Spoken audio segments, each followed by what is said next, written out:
Okay, this is Jim from Jim's Fastback Garage. I want to update everybody. We're going to get ready to work on this car and prepare it for passing tech at the No Name Nationals in Sykeston in September. There's lots of little issues that have cropped up over the years. Let me see if I can think of some of them, like, oh yeah, oil leaks. I had a rear main blowout right after first starting this motor, and that was at the old house, and I jacked it up, fixed the rear main, only to find another oil leak. There was a little trouble with the oil pan. I had to retighten all that stuff later on, but I still have an oil leak that drips on the driver's side header, and then it turns into droplets, flows out from under the car and whips up under the back, and it spots the whole back of my car. So I know there's an oil leak in there. I'm hoping it's just a valve cover gasket, and it might be an intake on the China rail seal. So I have to tear that all out if that's the case. It needs a good tune-up. I need to go through and set the lifter lash. It hasn't been done in a while. It's a solid lift cam, and it's something that you should visit. I don't know what the interval is on that. I think I can look on my cam card or call Comp Cams and see what that is. But honestly, when you hear them ticking, then it's time to adjust them. So this thing ticks. People talk about their cars sound like a sewing machine. Well, this sounds like a noisy, unoiled sewing machine sometimes. And it's loud, so you don't notice that inside the car. There goes Sandy. It needs a rear universal joint probably for the second time. I just replaced one where all the needle bearings went out on, not this way, but this way. So it was on two sides. It chewed them out, spit them out. It almost spit the universal out. So there's a universal laying there in that box over there. It needs window glass in the sides. I have the vent windows sitting on the top of the car right now. I'm going to probably get all my hardware for that, try to put them in. They're not going to be in restored condition. They're just going to be in there because you can't go down the track without either a window net or your windows. And if somebody forgets, they always remind them to roll up their window while they're on the track just before they take off. I wanted to deal with some power steering, put that on here, but I'm going to save that till the very last thing. And if I have enough reasonable time to get that done, I will do that. But the power steering's not, you're going to go straight down the track. I don't need power steering. I just need the wheel to go straight, and it does that right now. In the back, I think I'm going to change the gear in the back. I have a pumpkin that's a 350 gear. I gotta check to see if the splines match on these. This is 28 spline. It's just a small 4 to 9 inch. It don't have big bearings. It has smaller bearings. And the 28 spline axles. It's not 31. So, and I may have to get a set of tires for the back. I don't know. And if I put slicks on, I got to use a drive shaft loop and close the drive shaft in case something breaks. Keeps the drive shaft from dropping straight out. Let's see, what else do we got? I'd like to put some of the interior back in it. And before I do that, there is a space in the back of the car on the Fastback, there's a little metal piece that rolls up. It's a drop down door for, I don't know, hauling 2x4s in your Fastback. I don't know why they have that there. I'm gonna put a piece of metal in that area and just rivet it down or screw it down or tack weld it. And I'll probably put aluminum in there so I won't be tacking it. I may have a piece of aluminum big enough to do that.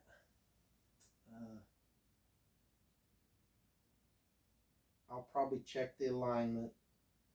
I've got to change the nuts that are on the U-bolts for the rear end. I gotta change those out because the ones on there are inadequate. I've never liked them. And for some reason, every time I go to the shop that made my U-bolts to get those nuts, they don't have them in stock. They say, we'll order them. And I go back and they don't order them. They don't have them in stock. They actually moved their shop to a new location. I went up there and they says, we don't have them in stock. We'll order some. They never got them. And then I drove past the place one day and it was burnt to the ground. So I give up on those folks. They do a lot of business, but I just gave up on them. So I got to source the nuts myself. The wheel studs, those are too short, even for my liking. They may be enough to pass tech, but I want to put the long ones in so the lug nuts go down and the stud protrudes out. So I want to do that. I have to do fuel lines.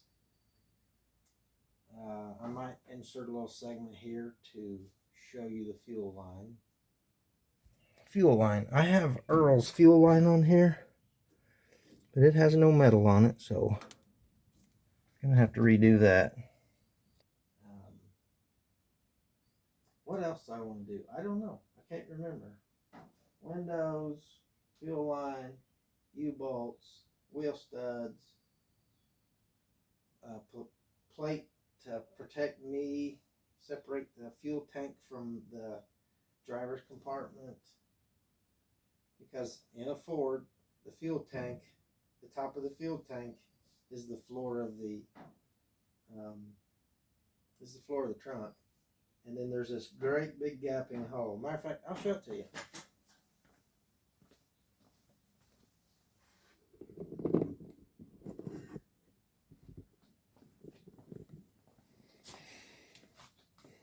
You can see there's nothing in those doors.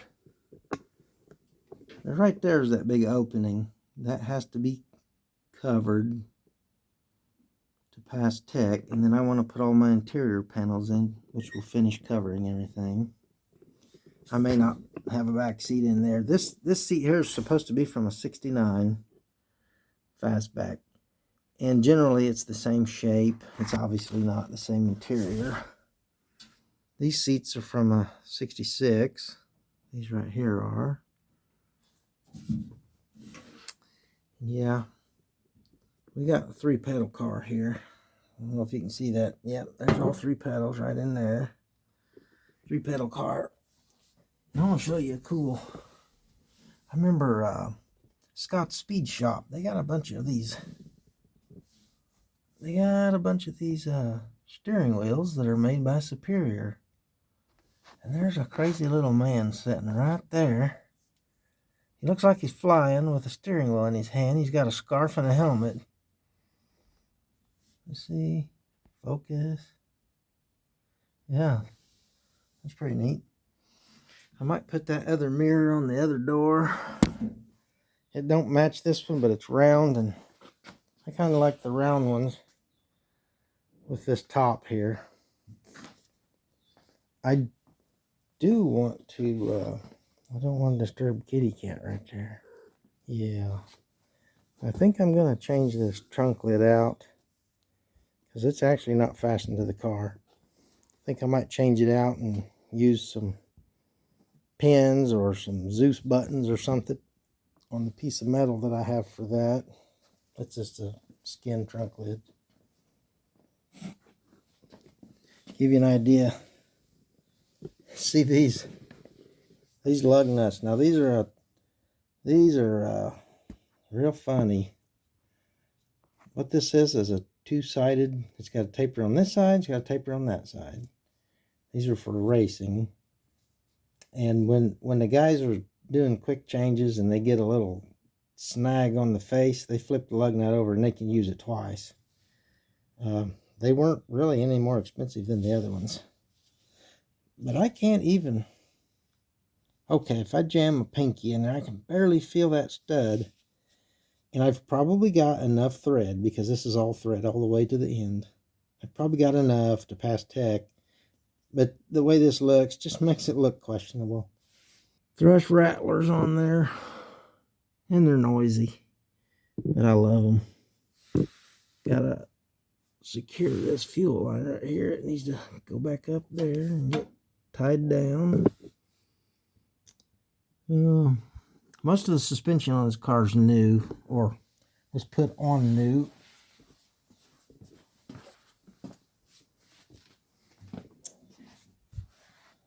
I can't really think of anything else right now that I need to do, but there's plenty to do. Lots of dirt up here. Here's that fuel line I gotta turn into braided.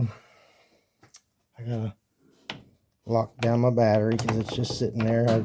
I never locked it down because I pulled it out all the time. You know, bar it for something else.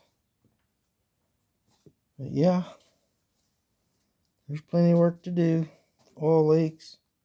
Gotta check all my brakes. You know, you gotta do the normal things. You gotta service the car basically. Plus bring it up to the specs so you can pass tech. But yeah, that's what we're into right now. That's going to consume most of my time, besides all of the mowing and stuff I got to do.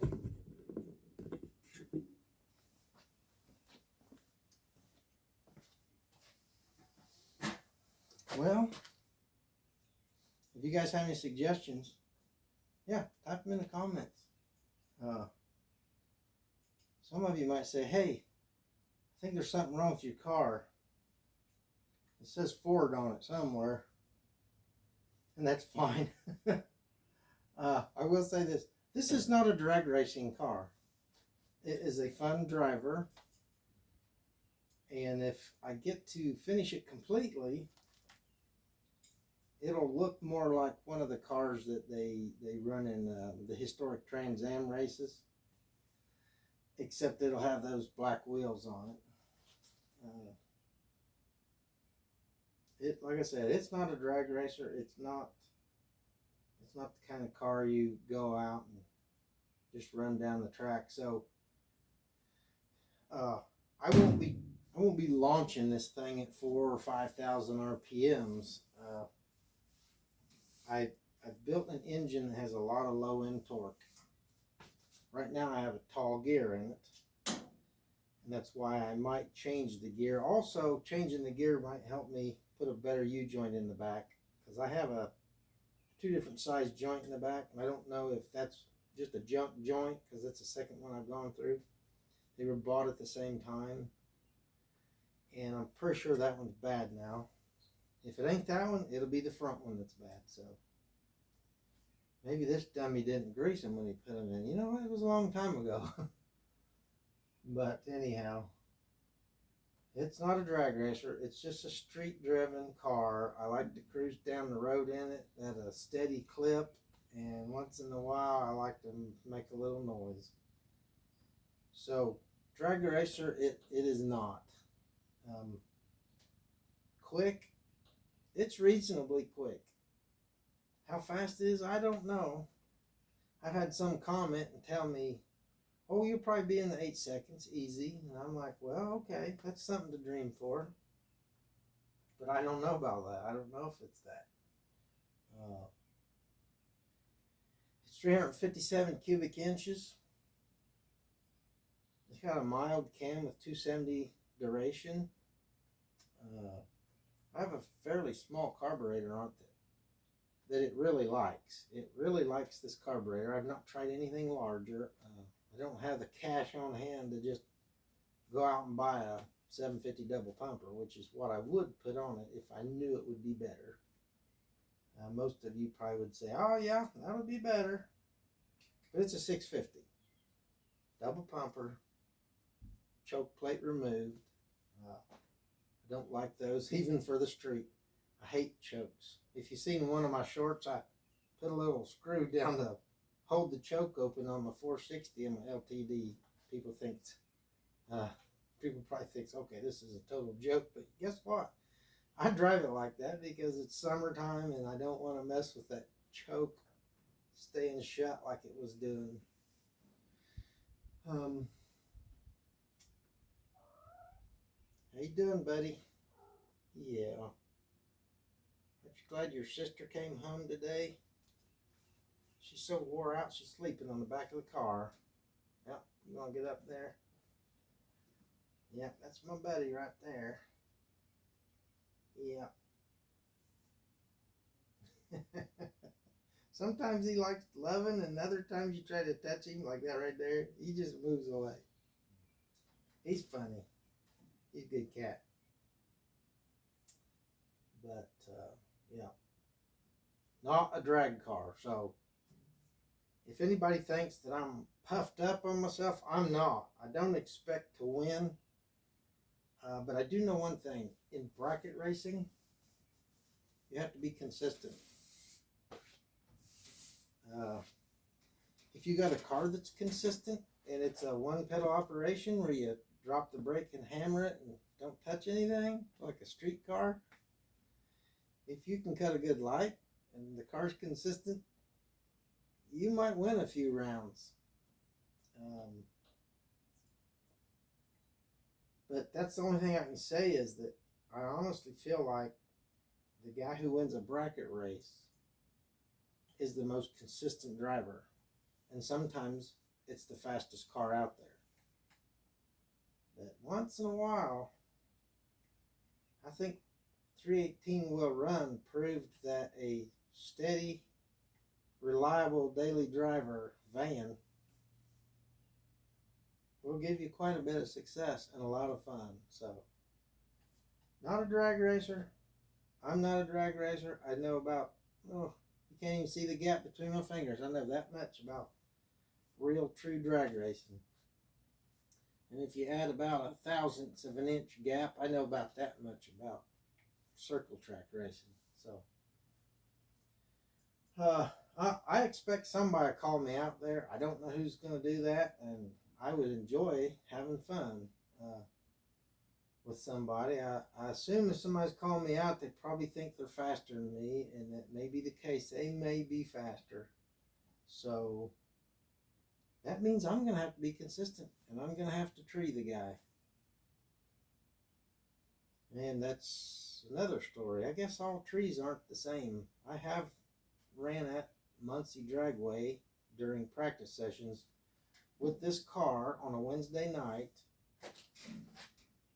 but the top end was down around 9-to-1 compression. It had a slightly smaller cam in it, and it had an automatic C6 with what some hillbilly thought was cool. Nope, stock torque converter, C6, B&M shift kit, and when I looked at the directions, I'm like, oh, drag race, I'll do that one.